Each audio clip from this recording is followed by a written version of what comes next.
saya Wali. Assalamualaikum warahmatullahi wabarakatuh. Waalaikumsalam warahmatullahi wabarakatuh. Jadi di sini Pak, kami dari kampus Universitas Nurul Huda akan melakukan sedikit wawancara, yaitu ada tugas MK Kepemimpinan tentang bagaimana saja Bapak untuk sebagai ketua atau pemimpin sekolah, pemimpin yang baik dan benar dan bijaksana. Di sini kami akan ada sedikit beberapa pertanyaan untuk Bapak. Jadi mohon Bapak dijawab dengan seadanya. Baik, pertama-tama akan dipertanyakan oleh saudara kita yaitu Raffi Isah. Silakan. Untuk pertanyaan pertama Pak, identitas dari Bapak sendiri Pak, mau disebutkan dulu Pak. Ya, terima kasih atas kunjungan dari adik-adik Universitas Nurul Huda, terutama Fakultas Sains dan Teknologi yang datang ke SMA Negeri 1 Blitar untuk mewawancarai terkait dengan leadership atau kepemimpinan. Terima kasih. Sampaikan salam pada pihak rektorat bahwa ini apresiasi yang tinggi kami sampaikan dari Lembaga Pendidikan SMA Negeri 1 Blitar. Sesuai dengan pertanyaan tadi, identitas saya adalah nama saya Priyoyitno, ya, SPD MM, kemudian istri 1, kebetulan juga PNS, anak 3, yang 2 sudah berkeluarga dan punya cucu 2, 1 masih kuliah.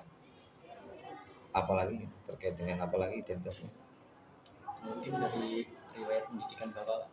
Saya sekolah dulu di SD Tepung Sari tahun 73, tamat, melanjutkan SMP 1 Blitar, tamat 82, kemudian SMA 1 Blitar, tamat 85, dan Diplomatika Unsri, kemudian ikatan dinas ditempatkan di SMA ini.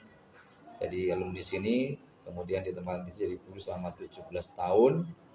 Kemudian saya melanjutkan S2 di program Pascasarjana SDM, Sekolah Tinggi Ilmu Ekonomi Manajemen di STI Setiasa Negara, dan menjadi kepala sekolah di SMA ini hampir 10 tahun, karena 2 tahun di Batu Marta, 6 tahun, hampir 7 tahun di Martapura, dan di sini hampir 10 tahun.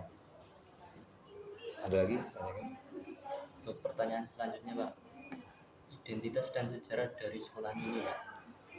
Sekolah ini berdiri tahun 1979. Dulu murid pertama kepala sekolahnya adalah kepala SMA YPB atau LPB, Pak T. Harasiman, dan saat itu masih PLT. Kemudian dilanjutkan dengan kepala sekolah definitif Pak Dr. Andes M. Isa. Saya masuk di sini tahun yang keempat, tahun 82. Nah, kemudian dari tahun 82 itu di kelas 2 SMA diganti Pak Kemus Mustafa.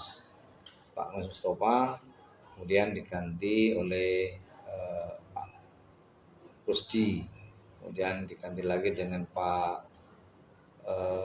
Juan Sandrian Nafi, kemudian diganti lagi dengan Pak Haji Surajio, diganti lagi dengan Pak Benyamin, kemudian diganti lagi dengan Ibu Siti Suartini, terus Pak Karsiono, terus saya yang ke-9, kepala sekolah yang ke-9 tahun 2014 sampai sekarang. Terus untuk namanya sendiri itu dari awal memang SMA Negeri 1 Blitar. Ya, SMA Negeri 1 Blitar, kemudian ada perubahan nomenklatur karena menjadi SMA 2 OKU, karena kita masih tergabung dengan OKU Indo. Itu tahun berapa saya lupa. Kemudian balik lagi ke SMA 1 Blitar karena kita kembali ke OKU Timur tahun 2005.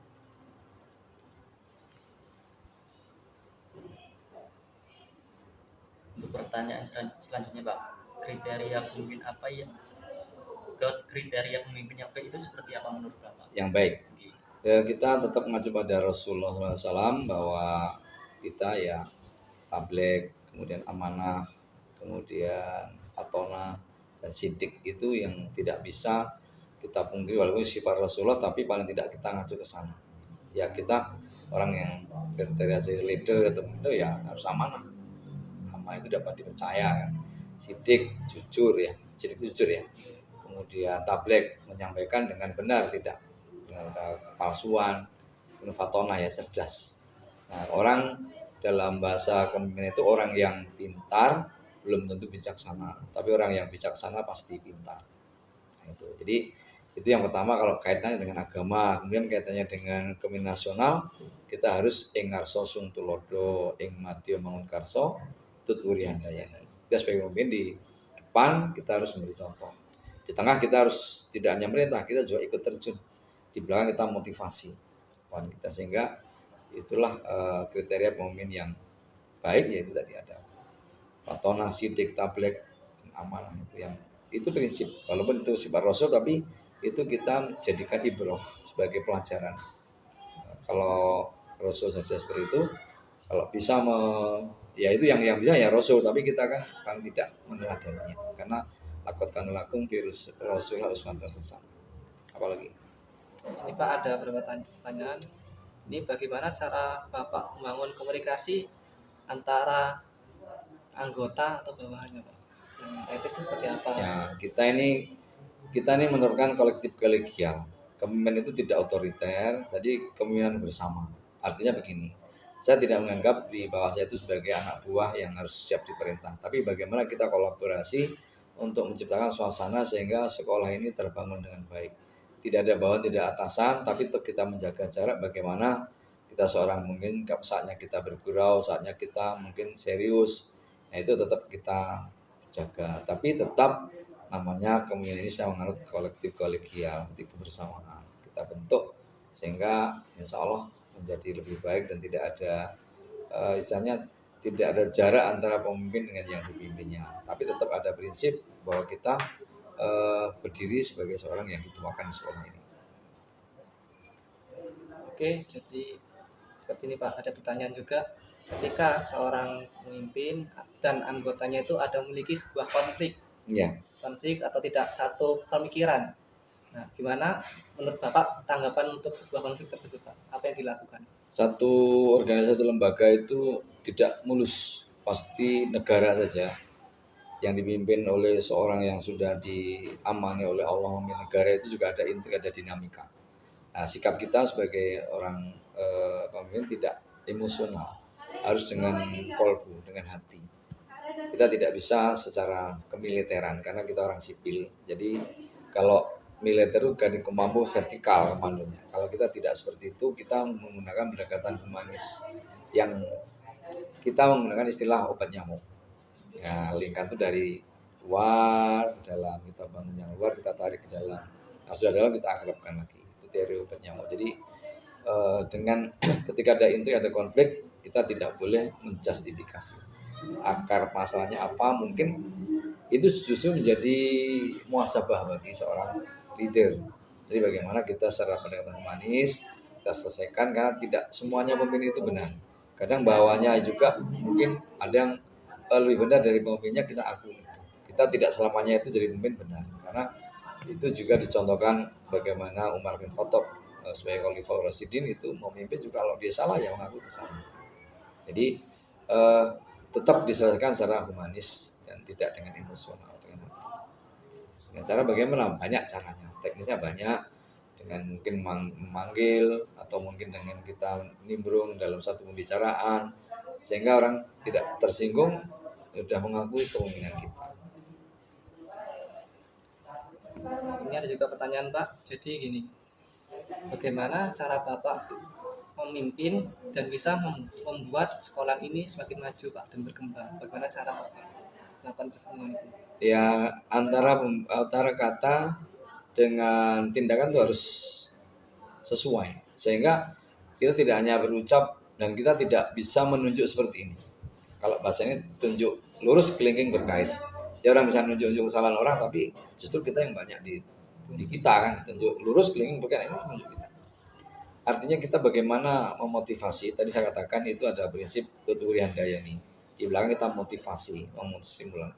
Sehingga alhamdulillah sekolah ini sudah mencapai di sekolah adiwiyata tingkat nasional. Selangkah lagi kita adiwiyata mandiri, dan itu tidak mudah. Itu di kementerian kita memang harus berjuang untuk mencapai itu. Jadi kita sudah bisa mencapai itu hanya satu gambaran. Kemudian kita bisa mencapai sekolah rujukan, sekolah literasi, dan bisa mengorganisir semua kegiatan yang di sekolah ini dengan tadi kita saling menghargai dengan tidak sendiri, tidak otoriter tapi kolektif kolegial. Mana yang kira-kira bisa kita berdayakan sehingga kemampuan untuk mencapai sesuatu berhasil dengan baik. Prinsipnya adalah kebersamaan. Terus di sini ada nggak visi dan misinya untuk memajukan SMA ini, Pak? Ya tentunya sesuai dengan lagu, mungkin masih hafal ya, visi SMA masih hafal tidak? Masih apa visi? Takwa awalnya Takwa, terus luhur budi pekerti. luhur budi pekerti. Masih apa ya? Nah, bagaimana kita mewujudkan visi misi itu dari kita adalah pelajar yang betul-betul memedomi bahwa terakhir iman takwa dan luhur budi pekerti. Bagaimana kita mencapainya itu? Nah, kita di sekolah ini mungkin Anda sudah kenal bagaimana pagi itu imtak 30 menit itu untuk membaca Al-Quran 15 menit, kemudian dilanjutkan literasi, membaca buku apa saja. Nah, kemudian setiap hari Jumat yang laki-laki kita berjamaah Jumat, kemudian yang perempuan marifat solihah atau keputrian. Itu salah satu membentuk karakter serta diri kita menjadi lebih baik sesuai dengan pertanyaan tadi.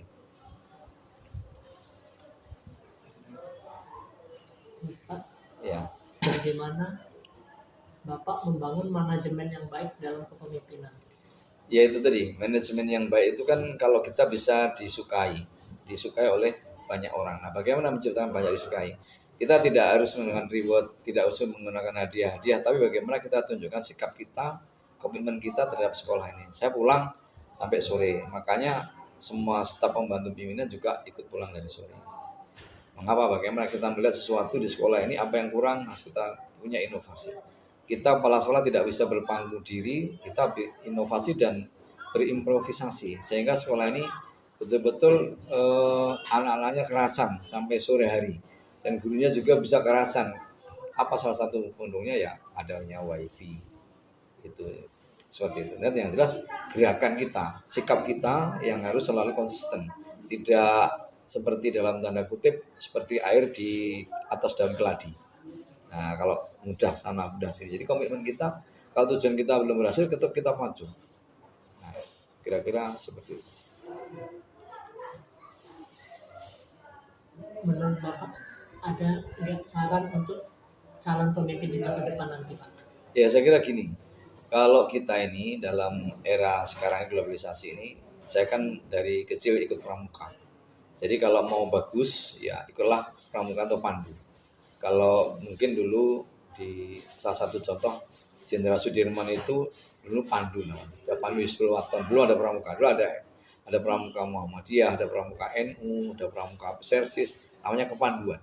Makanya sekarang pramuka juga termasuk bapak pandu sedunia, tidak ada bapak pramuka. Lord Bonenwall. Nah, ikutilah kalau mau jadi pemimpin paling tidak pernah ikut pramuka. Karena pramuka itu bagus. Salah satu pendidikan karakter yang paling baik di Indonesia adalah ikut pramuka. Kenapa pramuka? Pramuka itu mengajarkan kita bagaimana mengamalkan dharma pramuka, dasar dharma pramuka. Takwa pada Tuhan nomor 1. Cinta alam, kasih sayang manusia. Kalau cinta alam manusia nggak ngurus alam. Kalau cinta manusia lainnya nggak mungkin gelut. Ya tuh, patriot yang sopan dan kesatria. Rela patuh dan juga bermasalah. Rela menolong dan tabah. Nolong orang tanpa pamrih, ya kan? Tanpa pamrih. Kemudian rajin, terampil, dan gembira. Hemat, cermat, dan bersahaja. Bersahaja itu sederhana. Jadi kalau mau kita berhasil untuk anak-anak muda ini harus bersahaja. Sederhana, komitmen kita bangun walaupun kita anak orang kaya, kita tetap bersahaja. Disiplin, berani dan setia. Kita disiplin, tapi berani, setia pada negara, pada orang tua, pada sekolah. Bertanggung jawab dan dapat dipercaya. Bertanggung jawab terhadap diri sendiri dan berkomitmen dapat dipercaya. Terakhir suci dalam pikiran, dalam perbuatan. Nah, itu Al-Quran itu. Semua yang dalam itu diambil dari Al-Quran, bukan basing-basing. Nah, itu kan dosanya dulu dari pandu. Pramuka itu hanya ngendos saja. Jadi contohnya orang yang mungkin paling masuk surga duluan kalau tentara itu mungkin Jenderal Sudirman. Dia perang dengannya satu paru-paru, dia bergerilya, ketika dikepung dia zikir, kemudian dilihat orang Belanda, nah dikira di situ ada orang tahlilan, orang zikir, padahal itu sedang bersembunyi supaya tidak ketahuan kalau itu adalah Jenderal Sudirman. Itu kehebatan Jenderal Sudirman itu. Sehingga jenderal yang paling tinggi di Indonesia adalah Pak Sudirman pertama kali. Dia meninggal pada usia 30 berapa tahun, masih muda. Tahun 55 tahun merdeka dia dipanggil oleh Allah Subhanahu wa taala. Itu jenderal. Nah, itu contoh dari jadi ibrohnya ya, jadi pembelajaran bagi kita. Salah satu yang ini adalah Sudirman itu yang tentara tidak. Nah, kalau sekarang kan ya maaf ngomong mungkin bajunya sudah bagus, negara sudah mendukungnya, tapi patriotisme tadi kalau Pak Sudirman jadi acuan semua angkatan darat dan matra. Nah, itu. Jadi untuk yang muda-muda, satu pendidikan karakter itu penting melalui pramuka. Yang kedua ya kuatkan iman. Karena kita begini, kalau kita Muslim, kalau orang kita mau melihat orang Islam itu ketika kita harus sholat Id. Ya. Mungkin kalau kita mau lihat orang mukmin ya pas sholat subuh. Itu kan sudah bergeser kan. Saya ini khawatir agak ini riskan saya tanya dengan anak itu satu kelas itu yang menjalankan 5 waktu itu paling sekitar 20%. Balik itu semua balik perempuan maupun yang laki-laki. Artinya apa? Landas agama itu penting bagi seorang calon pemimpin. Yang kedua penerapannya seperti kepemimpinan leadership tadi bisa salah satunya makhluk pramuka. Ya tidak harus pramuka, mungkin bisa PNR, bisa yang lain-lain. Tapi paling tidak kalau orang yang biasa tuh pramuka itu memang sudah salah satu yang paling berhasil. Misalnya KNPI, BMII, Asiatul Asia, Fatayat, semua bagus. Tapi untuk di sekolah itu yang paling tepat karena bukan organisasi masyarakat ya pramuka itu.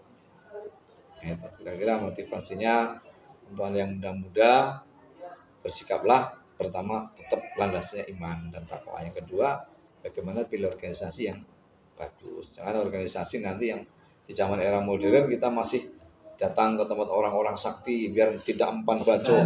Ya itu tidak ada gunanya. Kalau kita itu guna dulu Indonesia tidak dijajah. Orang kebal orang satu, yang lainnya nggak kebal. Nah, kita nyari ilmu bukan nyari untuk kebal untuk bisa kemudian bertarung dengan hebat, tidak. Bagaimana kita strategi menghadapi globalisasi ke depan.